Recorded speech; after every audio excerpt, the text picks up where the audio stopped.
जय श्री कृष्णा, राधे राधे। मैं अनीसा यादव भदोही जिला से आप सभी का स्वागत करती हूँ। आज हम लोग एक छोटा सा तिलक गीत लेकर के आए हैं। जब लड़का लोग घर में से आते हैं बाहर तिलक करवाने के लिए, उस टाइम पे जो गाना गाया जाता है वही गाना है। अच्छा लगेगा तो लाइक और सब्सक्राइब जरूर करिएगा। जो लोग नए हैं वो सब्सक्राइब कर लेंगे, और अच्छा लगेगा तो कमेंट में अपना राय जरूर बताइएगा हम लोग का गाना कैसा लगा आप लोग को। अरे गलियां की गलियां रे फिरैबा बनावा रे फिरैबा बनावा, अरे कतहूँ मिलई रघुनाथ ललनावा रघुनाथ ललनावा। ऐ गलियां की गलियां फिरैबा बनावा रे फिरैबा बनावा, अरे कतहूँ मिलई रघुनाथ ललनावा रघुनाथ ललनावा।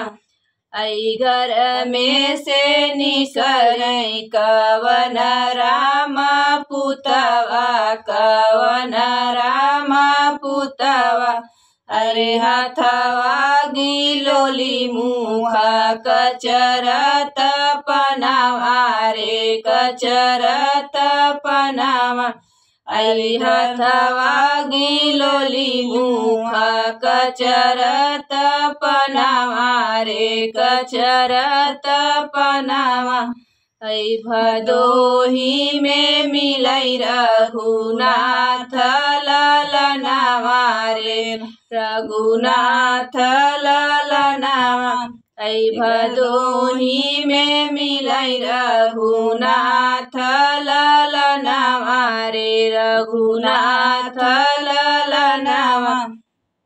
ऐ गलियां की गलियां रे फिरैबा बनावा रे फिरैबा बनावा, ऐ कतहूँ मिलई रघुनाथ ललनावा रे रघुनाथ ललनावा।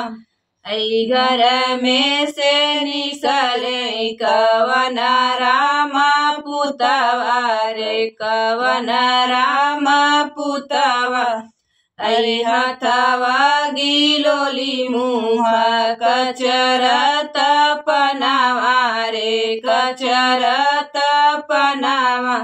भदोही में मिलई रघुनाथ ललनावा रघुनाथ ललनावा।